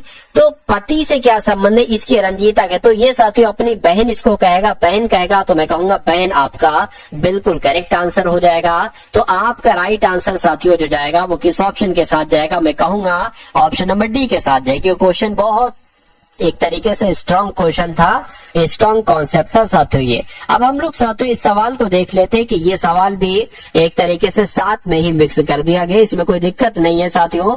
कहा गया है साथियों आपको बताने की इंग्लिश डिक्शनरी के अकॉर्डिंग साथियों कैसे क्या होगा, यानी कि सबसे पहले कौन सा लेटर आएगा, तो ACO लिखा हुआ, ACA लिखा हुआ, ACC, ACC, ACT लिखा हुआ, तो मैं कहूंगा ये सबसे पहले आएगा 2 वाला, ठीक है। उसके बाद साथियों क्या आ जाएगा यहाँ पर, अब यहाँ पर ACO है, ये नहीं आएगा, ACC, ACCO, ACCE वाला आ जाएगा, तो यानी कि 3 आ जाएगा यहाँ पर, ये वाला भी हो गया। अब साथियों कौन सा आ जाएगा देखिए जरा, ठीक है। अब साथियों देखिए ये है आपका ACC और ये ACT हो जाएगा, तो यही आ जाएगा, 4 वाला आ जाएगा। अब बचा क्या साथियों, अब बचा क्या, ACO आएगा, ये ACT आएगा, तो ACO आएगा यानी कि ये आ जाएगा, और फिर 5 वाला आ जाएगा। तो 234-15 कहां पर लिखा हुआ है, ऑप्शन नंबर ए में लिखा हुआ है, ऑप्शन नंबर ए में लिखा हुआ है, तो ये क्या होगा, ये आपका साथियों बिल्कुल करेक्ट आंसर हो जाता है। भाई बहुत बढ़िया, वेरी गुड क्लास। चलिए अब उसके बाद देख लीजिए साथियों, नेक्स्ट नंबर का सवाल है आपकी स्क्रीन पर। इसको देखिए साथियों और मुझे बताइए कि आपका अगला सॉल्यूशन इसका क्या होगा। यानी कि यहाँ पर आपसे कहा यह गया है कि भैया 7 से 113 बनाया गया है। यहाँ पर कहा गया है कि 15 से 481 बनाया गया है। तो आपको बताना है 11 से कौन सा नंबर बनाया जा सकता है। साथियों देखिए और मुझे बताइए, यहाँ पर एक कॉन्सेप्ट लगा है कि 7 से 113 कैसे बनाया गया है।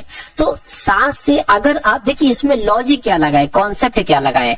अगर हम इसका स्क्वायर कर देते हैं, यानी कि इस 7 का अगर स्क्वायर कर देते हैं और उसमें 2 से गुणा कर देते हैं, तो ये 49 गुणा 2 कितना हो जाता है, मैं कहूंगा साथियों 98 हो जाएगा।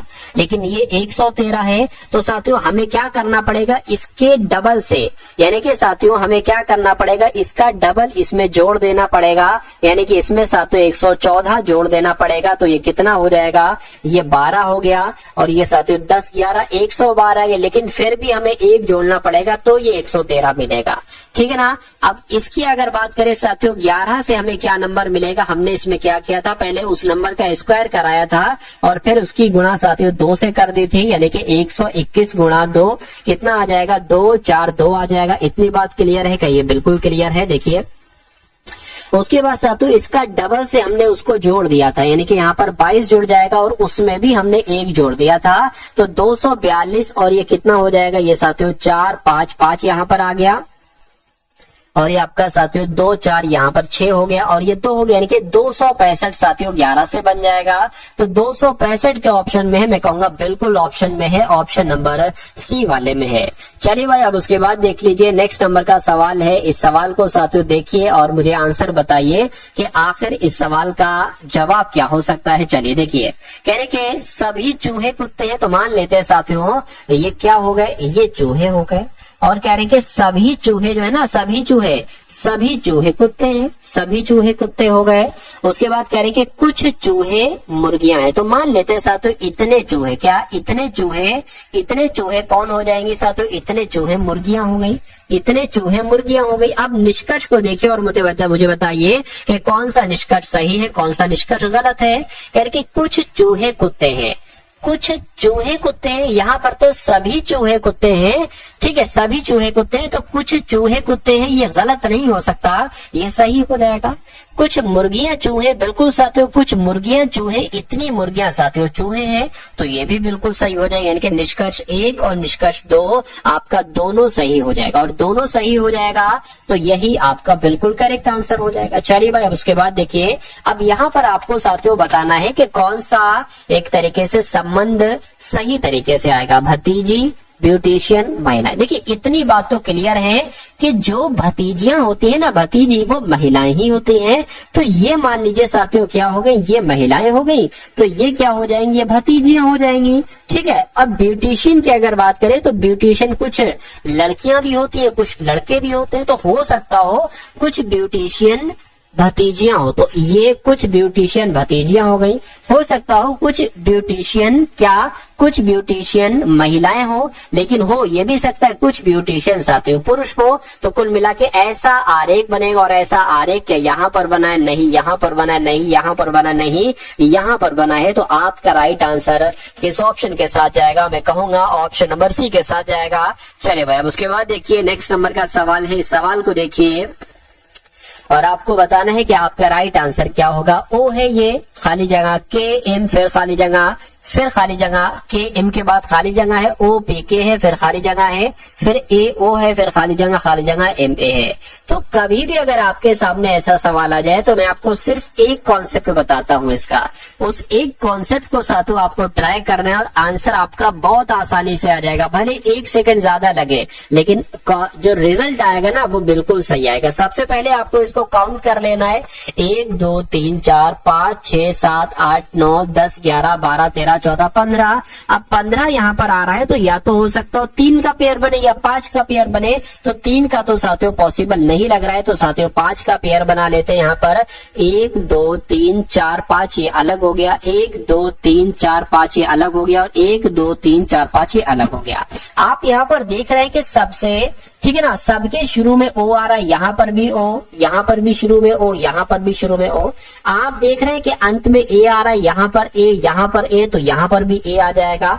आप देख रहे हैं अंत में के एम ए आ रहा है, तो के यहाँ पर आ जाएगा, के एम ए ये हो गया, के एम ये हो गया, और के एम यहाँ पर आ जाएगा। अब तो हमें पूरा मिल गया है ओपी के एम ए, तो ओ पी के एम ए, ओ पी के एम ए। तो अब आपको अगला कंटेंट, ये अगला कदम ये आपको उठाना है साथियों कि आपने अपने पेन से क्या क्या लिखा है। आपने पी लिखा है, आपने ए लिखा है, आपने एम लिखा है, आपने पी लिखा है, आपने के लिखा है। तो अब आपको देख लेना है कि ऐसा कौन से ऑप्शन में लिखा हुआ है। मैं कहूंगा ऐसा तो ऑप्शन नंबर बी में लिखा हुआ है, तो इस प्रकार आपका आंसर जाएगा ऑप्शन नंबर बी के साथ। भाई बहुत बढ़िया, वेरी गुड क्लास। चलिए साथियों, उसके बाद देखिए कह रहे कि एक निश्चित कूट भाषा में, क्या एक निश्चित कूट भाषा में RAT को 39 लिखा जाता है, DOG को 26 लिखा जाता है, और YAK को क्या लिखा जा सकता है साथियों। बस इतनी सी बात आपसे यहाँ पर पूछी जा रही है। देखिए मुझे ऐसा लग रहा है कि अगर हम R 18 पर होता है, A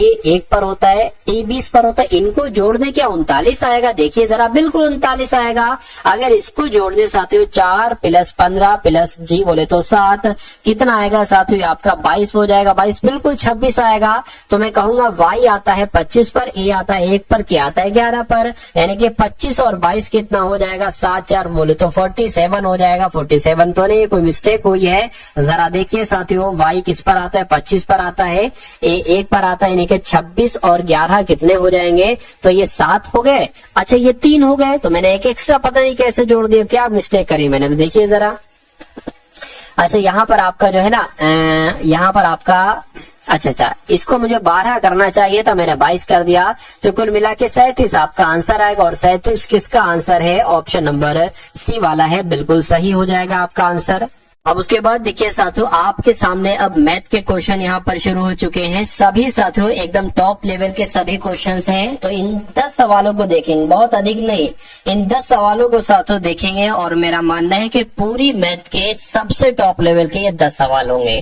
कहने के एक निर्माता ने एक वस्तु पर 1400 रुपए का, क्या साथियों 1400 रुपए का मूल्य अंकित किया, यानी कि एक वस्तु कितने की उसके ऊपर मूल्य लिखा हुआ है 1400 रुपए, उसके ऊपर साथियों मूल्य लिखा हुआ। इतनी बात क्लियर है, बिल्कुल क्लियर है। उसके बाद साथियों क्या कहा गया है, उसके बाद कहा गया है कि एक खुदरा विक्रेता इसको 25% की छूट पर इसको बेचता है, जिसने इसे बेचकर 12% का लाभ अर्जित किया है, यानी कि और खुदरा विक्रेता ने वस्तु को किस मूल्य पर बेचा है, आपसे पूछा जाए। देखिए सबसे पहले यहाँ पर बात की गई है कि अगर 1400 रुपए किसी पर लिखे हैं और 25% की छूट दी जा रही है, यानी कि उसको 75% में बेचा जा रहा है, तो इसको जरा साथियों चेक कीजिए। यहाँ पर क्या आ जाएगा साथियों, 4 × 12 आ जाएगा, ठीक है ना, 2 चला जाएगा, 4 × 5 20 हो जाएगा, 350 आ जाएगा। 350 की गुणा अगर साथियों 3 से करते हैं तो कितना आ जाएगा साथियों 1050 आ जाएगा। यानी कि कहने का मतलब यह है कि जब 1400 रुपए की वस्तु को 25% छूट के साथ बेचा जाता है तो वो 1050 की बिकती है। लेकिन कह रहे हैं कि जिसने इसे बेचकर 12% का लाभ अर्जित किया, यानी कि अब जो है ना, अब इस पर साथियों 12% का लाभ लिया जा रहा है, तो इसको 112% में बेचा जा रहा है। तो बस इसको कैलकुलेट कर लो, आपका आंसर आ जाएगा। तो खुदरा विक्रेता ने वस्तु को किस मूल्य पर बेचा है साथियों बता देंगे। 0 से ये 0 कैंसिल हो जाएगा, 5 दूना 10, 5 एकम 5 हो जाएगा, 5 दूना 10 हो जाएगा, 2 से कट करे साथियों 2 पंजे 10, 2 छंग 12, यानी कि 21 गुणा 56 की साथियों कर लो, 21 गुणा, ठीक है 56 गुणा 21 आपने यहाँ पर कर लिया, यहाँ पर आ जाएगा 6 दूना 12 आपका आ जाएगा, 5 दूना 10 और आपका 11 आ जाएगा, यानी कि 6 आ गया, 7 आ गया, 1 आ गया। तो मैं कहूंगा साथियों 1176 आपका यहाँ पर बिल्कुल करेक्ट आंसर हो जाएगा। और जिनका भी आंसर यहाँ पर ऑप्शन नंबर सी है, मैं कहूंगा बिल्कुल आपका आंसर करेक्ट है। चलिए भाई, अब उसके बाद देख लीजिए नेक्स्ट नंबर का सवाल है। ये क्वेश्चन भी साथियों बहुत इंपॉर्टेंट है आपके लिए। चलिए अब यहाँ पर अगर बात करें कि 12 मीटर 15 मीटर 20 मीटर की विमाओं वाले एक कमरे की, यानी कि एक कमरा है साथियों, क्या है, एक कमरा है और उस कमरे की विमाओं की बात चल रही है। 12 15 20 विमाओं वाला एक कमरा है। कहने कि इस कमरे की 4 दीवारों पर 2 मीटर स्क्वायर, क्या साथियों 2 रुपए मीटर प्रति स्क्वायर की दर से पुताई करानी जानी है। तो इसका खर्चा आपसे पूछा जा रहा है कितना आएगा। देखिए सबसे पहले अगर बात करें, हमें ये मालूम होना चाहिए कमरे के चारों दीवारों का क्षेत्रफल क्या होगा। हमको क्या मालूम होना चाहिए कि उस कमरे के चारों दीवारों का, क्या साथियों, चारों दीवारों का क्षेत्रफल क्या होगा। तो इसका सूत्र क्या है साथियों, मैं आपको बतला देता हूं, ठीक है। 2 ब्रैकेट में हो जाएगा L प्लस B और गुणा में हो जाएगा H, ये H हो जाएगा ऊंचाई, ये हो जाएगा चौड़ाई, ये हो जाएगा लंबाई। और लंबाई चौड़ाई ऊंचाई यहाँ पर आपको दे रखी है। तो साथियों क्षेत्रफल तो कमरे के चारों दीवारों का क्षेत्रफल आपको बहुत आसानी से मिल जाएगा। L प्लस B यानी कि 15, 12 गुणा 15 हो जाएगा, 12 प्लस 15 हो जाएगा और गुणा क्या हो जाएगा 20 हो जाएगा। यानी कि ये कितना आ जाएगा साथियों, ये आपका 27 आ जाएगा। और 27 आ जाएगा, 27 दुना कितना हो जाएगा, 27 गुणा 2 गुणा 20 आपका ये आ जाएगा। चलिए तो 27 दुना आपका साथियों कितना आ जाएगा, 54 आ जाएगा, ठीक है ना। 54 की गुणा आपको साथियों 2 से कर देनी, 4 दुना 8 आ गया, 5 दुना 10 आ गया और 0 का 0 आ गया।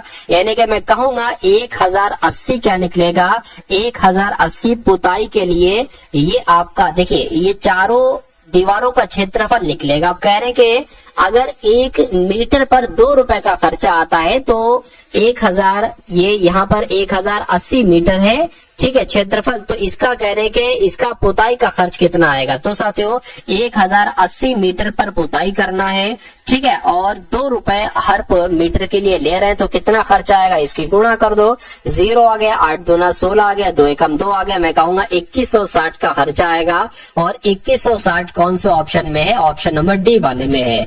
तो जिनका भी आंसर साथियों यहाँ पर ऑप्शन नंबर डी है, मैं कहूंगा आंसर आपका यहाँ पर बिल्कुल करेक्ट हो जाएगा। चलिए भाई अब उसके बाद देख लीजिए, नेक्स्ट नंबर का सवाल है आपके स्क्रीन पर, देखिए और बताइए कि सवाल का जवाब आपका यहाँ पर किस ऑप्शन के साथ जा सकता है और क्या आपका राइट आंसर हो सकता है। चलिए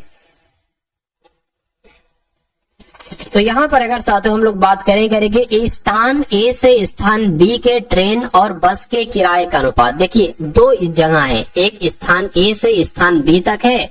अगर साथियों यहाँ पर ट्रेन की बात चल रही है और बस की बात चल रही है, यानी कि ट्रेन और बस के किराए का अनुपात, यानी कि अगर साथियों ट्रेन का खर्चा 3 है तो साथियों बस का खर्चा 5 है। कह रहे कि यदि ट्रेन का किराया 15% बढ़ जाता है और बस का किराया 10% बढ़ जाता है तो ट्रेन और बस के नए किरायों का अनुपात क्या होगा। ये क्वेश्चन बहुत इंपॉर्टेंट है। देखिए यहाँ पर 15%, हमें 3 का 15% निकालेंगे तो थोड़ा सा मुश्किल पड़ेगा। अगर हम 30 यहाँ पर 30 कर लेते हैं, इसको 50 कर लेते हैं, तब भी थोड़ा सा मुश्किल पड़ेगा 15% निकालना। लेकिन अगर हम इसको 3 की जगह पर 300 और 5 की जगह पर इसको 500 कर लेते हैं और फिर कहते हैं कि भैया 300 का, यानी कि इस 3 का ट्रेन का किराया 15% बढ़ जाता है तो इसका 115 निकाल लीजिए। अच्छा इसका एक काम करिए साथियों, 15% पहले आप इसका निकाल लीजिए तो 2 0 से 2 0 कैंसिल हो गया, 15 3 45 हो जाएगा। यानी कि पहले 300 था, अब 45 उसमें बढ़ जाता है तो साथियों 345 अब खर्च हो जाता है ट्रेन का। और कह रहे कि बस का किराया 10% बढ़ जाता है तो 500 का 10% कितना होगा, 50 होगा, यानी कि 550 हो जाएगा।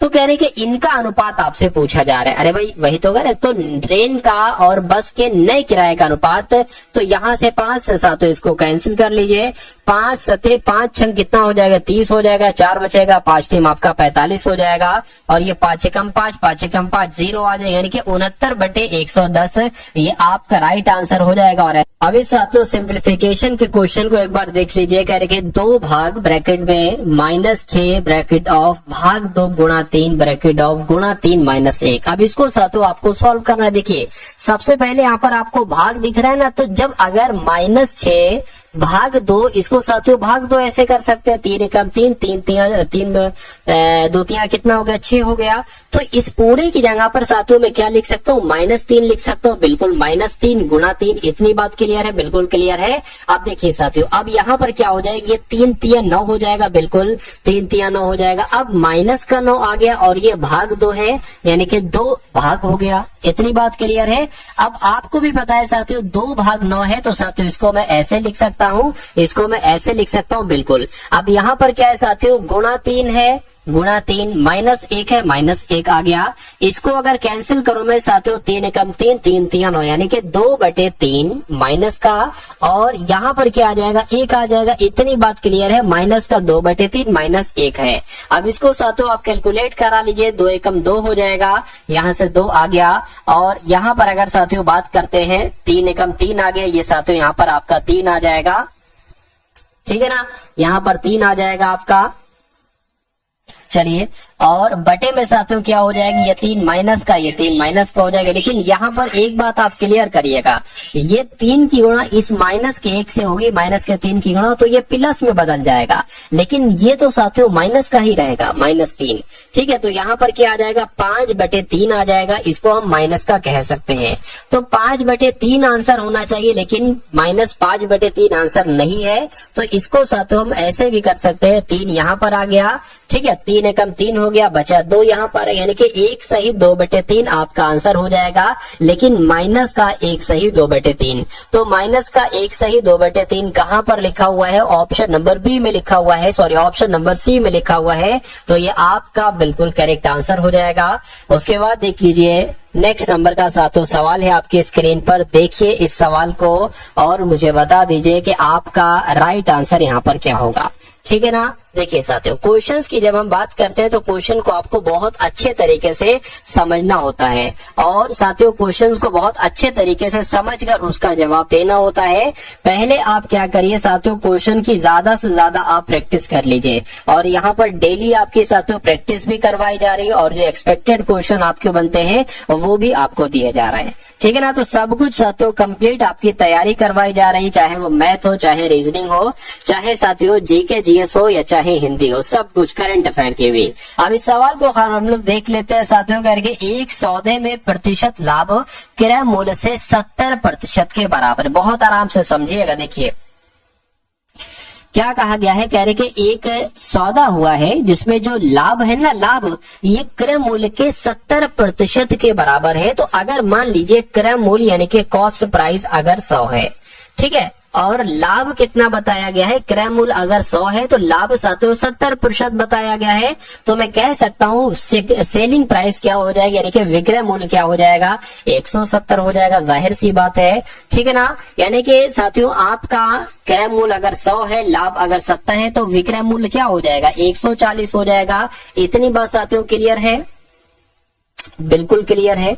अब यहाँ पर आप देखिए, कह रहे कि यदि बाद में क्रय मूल्य 40% बढ़ जाता है, यानी कि क्रय मूल्य पहले तो 100 था, लेकिन 40% बढ़ जाएगा, तो ये साथ 140 हो जाएगा। लेकिन विक्रय मूल्य समान रहता है, यानी कि विक्रय मूल्य ये जो 170 है ना, ये 170 रहता है, क्रय मूल्य को बढ़ा दिया जाता है। तो लाभ कितना होगा, तो लाभ की अगर बात करें साथियों, यहाँ पर आप देख पा रहे हैं 170 में से 140 जाएगा, कितना लाभ हुआ है, तो मैं कहूंगा साथियों एक तरीके से 30 बड़ा है, ठीक है ना। अरे भाई 50 60 70 30 बड़ा है, ठीक है। तो 30 को प्रतिशत में बदल लीजिए, 140 नीचे आ जाएगा, इस 0 से आपका ये 0 कैंसिल हो जाएगा, ये 50 आ जाएगा, ये 7 आ जाएगा, यानी कि 3 पंजे कितना हो जाएगा, 15, 150 बटे ये 7 आपका आ गया। इसको कैलकुलेट कर लीजिए, 7 दूना 14 हो गया, ठीक, 1 जाएगा, 7 एकम 7 हो गया, 3 बचेगा, पॉइंट लगाए, 0 बड़ा 7 चौक 28 हो गया, यानी कि मैं कह सकता हूँ 21.4, क्या 21.4। और अगर और इसको कट करें साथियों तो यहाँ पर 3 आ जाएगा, ठीक है ना। यहाँ पर क्या आ जाएगा साथियों, 3 आ जाएगा। तो अब आपसे कहा यह गया था कि तो दोनों प्रतिशत लाभों का अंतर क्या होगा। पहला लाभ क्या था, पहला लाभ 70% था, दूसरा लाभ क्या है 21.43% है। तो दोनों का अंतर करा लीजिए, यानी कि 70 में से 21.43 को साथियों घटा दीजिए, क्या दिक्कत है, कोई दिक्कत नहीं है साथियों। कितना बचेगा, 10 में से 3 जाएगा, 7 बचेगा, 9 में से 4 जाएगा साथियों, ये आपका 5 बच जाएगा। और यहाँ अब पता क्या हो जाए, ये 69 अब हो गया, 1 ले लिया है ना, तो साथियों यहाँ पर 9 में से 1 जाएगा, 8 बचेगा, और 6 में से यहाँ पर साथियों 4 जाएगा। मैं कहूंगा 48.57 आपका बिल्कुल करेक्ट आंसर हो जाएगा। ये अच्छा क्वेश्चन था, अच्छा कॉन्सेप्ट था इसका। तो इस प्रकार आंसर आपका जो जाएगा वो किस ऑप्शन के साथ जाएगा, साथियों ऑप्शन नंबर सी के साथ जाएगा। चलिए भाई, अब उसके बाद देख लीजिए नेक्स्ट नंबर का सवाल है, देखिए सवाल को और बताइए कि आपका राइट आंसर यहाँ पर किस ऑप्शन के साथ जा सकता है। कह रहे कि एक दुकानदार एक रेफ्रिजरेटर के अंकित मूल्य पर 12% की शुरुआती छूट देता है, रियासती मूल्य पर 17% की छूट देता है। यदि अंकित विक्रय मूल्य 21,912 है, ठीक है ना, 21,912 है, तो अंकित मूल्य, ठीक है, अंकित मूल्य ज्ञात कीजिए। अंकित मूल्य आपसे पूछा जा रहा है। देखिए मान लीजिए अंकित मूल्य x है, ठीक है। अब इस x मूल्य पर मान लीजिए अंकित मूल्य x है, इस पर दो छूटें दी जाती है। एक तो 12% की जब छूट जाएगी यानी कि इसको 88% में बेचा जाएगा। उसके बाद एक छूट और दी जा रही है 17% की, यानी कि इसको 83% में बेचा जाएगा। जब ये दो छूटें दी जाती हैं तो इसका मूल्य कितना हो जाता है, 21,912 हो जाता है। ये पूरा सवाल में साथियों कहा गया है। तो आपको अंकित मूल्य ज्ञात करना है, यानी कि साथियों आपको x का मान ज्ञात करना है। x का मान आप ज्ञात कर लोगे, आपका आंसर आ जाएगा बहुत आराम से, ठीक है। 29,912 यहाँ पर, सॉरी 21,912 यहाँ पर लिख दिया, ठीक है। अब इसको जरा कट कर लो, 4 दूना 8, 4 दूना 8, इसको कट करोगे तो साथियों ये 25 आ जाएगा। यानी कि एक काम आप ये करते हो, x बराबर साथियों 21,912 गुणा ये 25 की गुणा इससे हो जाएगी, 25 आ गया, और 100 की भी गुणा भी सही इससे हो जाएगी। बटे में आपका क्या आ जाएगा, बटे में आपका आ जाएगा 22 गुणा 83। क्या आ जाएगा, 22 गुणा 83 आ जाएगी। इतनी बात क्लियर है, बिल्कुल क्लियर है। अब एक काम करिए साथियों, इसको थोड़ा सा मैं जगह बनाता हूं। देखिए 2 एकम 2, 2 एकम 2, 2 एकम 2 0 आएगा, 2 नीम 18, 2 पंजे 10, 2 छंग 12 हो गया। इसको अगर 11 से कट करें, 11 एकम 11, ठीक है। 11 नीम कितना हो जाएगा साथियों, 99 हो जाएगा। कितना बचेगा, 10 बचेगा, ये 105 हो जाएगा। फिर से 11 नीम 99 हो जाएगा। फिर कितना बचेगा, 6 बचेगा, 66 हो जाएगा, 11 छंग 66 हो जाएगा। यानी कि अब आपके सामने आ गया है 986 गुणा 2500 और भाग में कितना आ जाएगा साथियों, 83 आ जाएगा। अब मुझे ऐसा लग रहा है साथियों कि जो 996 है ना, ये 83 से कटता है।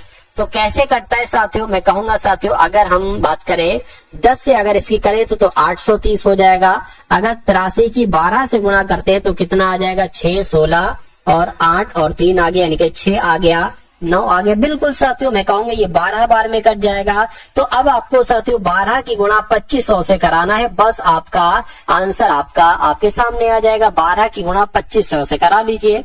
तो 12 की गुणा साथियों 25 में करा लेता हूँ, 00 बाद में जोड़ देंगे, 12 पंजे 60 हो जाएगा, 12 दूना 24 हो जाएगा, 0 आ गया, 9 आ गया, 2 यानी कि 2 0 लगा दिया। मैं कहूंगा 29,000 आपका राइट आंसर आ जाएगा। लेकिन 29,000 यहाँ पर है, यहाँ पर तो साथियों 29,000 नहीं है। फिर क्या करना है, फिर क्या कोई दिक्कत हो गई है साथियों, क्या हो गया मुझे बताइए।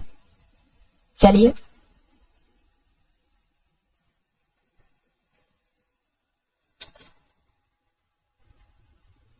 तो देख लेते हैं साथियों दिक्कत कहां पर हो गई। देखिए मुझे लग रहा है साथियों इस गुणा में दिक्कत कहीं पर हो गई, तो इसको एक बार और चेक कर लेते हैं। देखिए यहां पर अगर बात करें, इसको हटाता हूं मैं, 12 की गुणा 2500 से करना थी तो 12 गुणा 25 कर लिया। यानी कि अगर बात करते हैं साथियों 5 दूना 10 आपका हो गया, 5 एकम 5 और आपका 6 हो गया, ठीक है। गुणा आपका आ गया, 12 दूना कितना हो गया, 24 आ गया, 0 आ गया, ये 10 आ गया, ठीक है। ये 3 आ गया और 2 0 थे, 2 0 मैंने लगा दिया, यानी कि ये तो 30,000 आ गया। तो 30,000 आपका यहाँ पर बिल्कुल सही जवाब हो जाएगा, ठीक है ना। तो थोड़ी सी साथियों मिस्टेक हो गई थी, कोई दिक्कत नहीं, उसको सुधार लिया गया है। अब नेक्स्ट नंबर का सवाल आप लोग देखेंगे और बताएंगे कि इस सवाल का जवाब आखिर यहाँ पर आपका क्या हो सकता है। कहा जा रहा है कि यदि एक गोले का व्यास, मान लीजिए ये एक गोला है और इसका व्यास जो है ना, व्यास वो कितना है, वो 56 सेंटीमीटर है, इसका पृष्ठीय क्षेत्रफल क्या होगा, ये इतनी सी बात आपसे पूछी जा रही है।